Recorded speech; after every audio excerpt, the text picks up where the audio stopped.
પાણીની અછતનો કાયમી ઉકેલ સોનગઢ ઉચ્છલ નિઝર સિંચાઈ યોજના છે અંતિમ તબક્કામાં।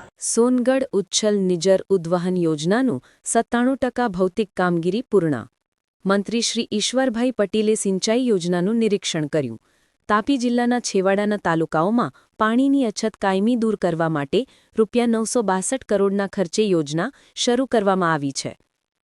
તાપી જિલ્લાના આદિજાતિ વિસ્તાર માટેની મહત્વાકાંક્ષી સોનગઢ ઉચ્છલ નિજર ઉદ્વહન સિંચાઈ યોજનાનું કાર્ય અંતિમ તબક્કામાં છે। આ યોજનાની પ્રગતિનું નિરીક્ષણ કરવા માટે રાજ્યકક્ષાના માનનીય મંત્રીશ્રી પાણી પુરવઠા અને જળ સંપત્તિ સ્વતંત્ર હવાલો ઈશ્વરભાઈ પટેલે તાજેતરમાં સ્થળની મુલાકાત લીધી હતી અને અધિકારીઓને જરૂરી સૂચનો આપ્યા હતા।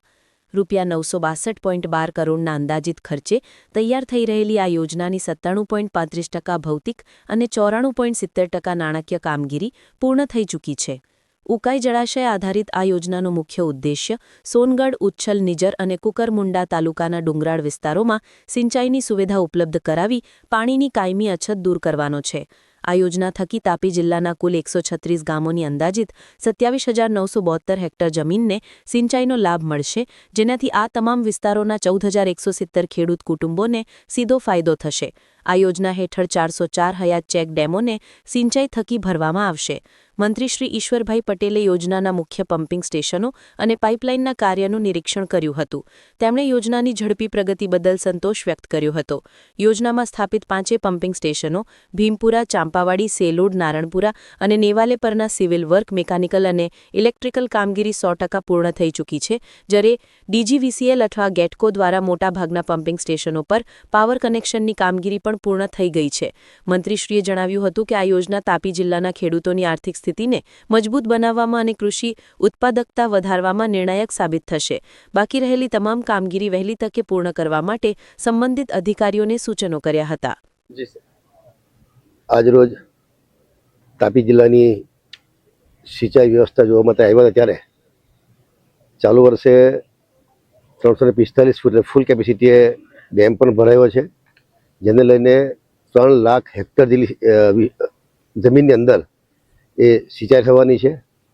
અને આમ ચાલુ વર્ષે 90 દિવસનું ક્લોઝર હતું, પરંતુ અગાઉની 2 સિઝન ડાંગર માટે જે ઉનાળામાં પણ ડાંગર હતી એ ડાંગર માવઠું થવાને કારણે પાક બગડ્યો હતો। ચોમાસાની અંદર પણ ફરી ડાંગરનો પાક જે લોકો લઈને આવ્યા હતા અને ખેતરમાંથી કાઢીને બહાર સુકવવા નાખ્યું પલાઈ ગયું હતું, એટલે સતત 2 સિઝન એ ડાંગર માટે પણ ફેલ ગઈ, જેને લઈને ચાલુ વર્ષે જે 90 દિવસનું ક્લોઝર તેની જગ્યાએ 30 દિવસથી 35 દિવસની અંદર એ કામગીરી પૂર્ણ કરીને એમાં જે નાના પુલિયાઓ હોય, લાઇનિંગ હોય, એવા કામો જે લીધા છે એ 500 કરોડના ખર્ચે એ કામગીરી પણ થવાની છે।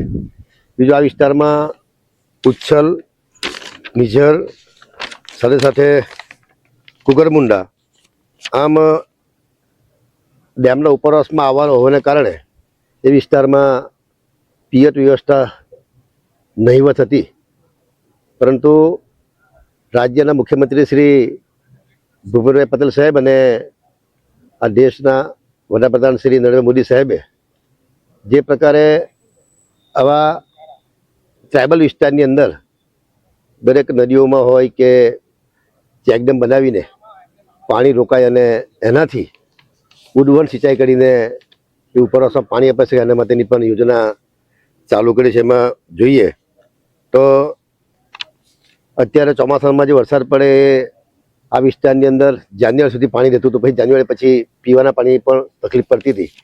ત્યારે આ વિસ્તારની અંદર જે જોઈએ આપણે કે કુકરમુંડા તાલુકાના ડુંગરાળ વિસ્તારમાં પણ સિંચાઈ માટે સોનગઢ હોય, ઉચ્છલ હોય, નિઝર હોય, કુકરમુંડા હોય, બધા જ તાલુકામાં દરેક ખેડૂતોને સિંચાઈનું પાણી મળી રહે એના માટે કામગીરી પણ કરવામાં આવી છે। સાથે સાથે સોનગઢ તાલુકાની વાત કરીએ ત્યારે ઉકાઈ જળાશયના ભીમપુરા ગામે એ પ્રથમ પમ્પિંગ સ્ટેશન બનાવીને 259 જેટલું ક્યુસેક પાણી જે 8 પંપ લગાવીને આ લોકોને પણ સિંચાઈની વ્યવસ્થા કરી આપવામાં આવી છે। એ જ બીજું ચાંપાવાડી તળાવની પાસે પણ પમ્પિંગ સ્ટેશન બનાવીને ત્યાં પણ પાણી પહોંચે માટેનું આયોજન કરવામાં આવ્યું છે। જ્યારે સોનગઢ તાલુકાના ડોસવાડા ગામે ડેમ તેમજ પાઇપલાઇન યોજનાથી ભરાય, જેથી કરીને વિસ્તારના ખેડૂતોને પણ એ કામગીરી પાણી મળી રહે અને એ લોકો પોતે પણ આર્થિક રીતે સક્ષમ થઈ શકે. ઉચ્છલ તાલુકાની વાત કરીએ ત્યારે ઉચ્છલ તાલુકામાં પણ શેલુર ગામ પાસે પ્રથમ પમ્પિંગ સ્ટેશન બનાવીને ત્યાં પણ 60 ક્યુસેક પાણી છોડીને લગભગ 40 કિલોમીટર લાંબી લાઈન નાખીને એ વિસ્તારમાં પણ પાણી આપવાનું આયોજન થઈ ગયું છે.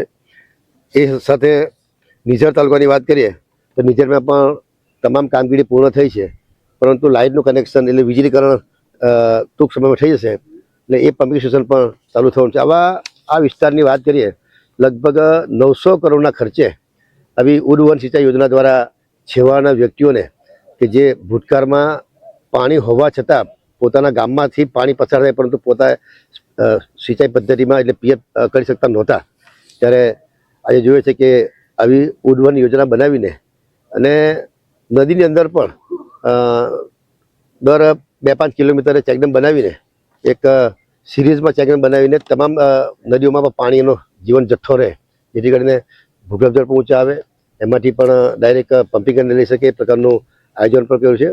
અને ભવિષ્યની અંદર જ્યાં જ્યાં પણ જે વિસ્તારમાં થોડો ઘણો જે વિસ્તાર રહી જાય છે એ વિસ્તારને પણ પીવાનું પાણી અને સિંચાઈ માટેનું પાણી મળી રહે એ માટેનું પણ આયોજન કરવામાં આવ્યું છે. અત્યારે જે શરૂઆતમાં જ્યારે ઉદ્વહન સિંચાઈ યોજના જે શરૂઆત કરવામાં આવી, પરંતુ એમાં એ પછી ખબર પડી કે અમુક ગામો અમુક વિસ્તાર રહી જાય છે, તો એ વિસ્તારની અંદર પણ આવનાર દિવસોમાં તમામ જગ્યાએ પાણી પહોંચે એ પ્રકારનું આયોજન કરવામાં આવ્યું છે.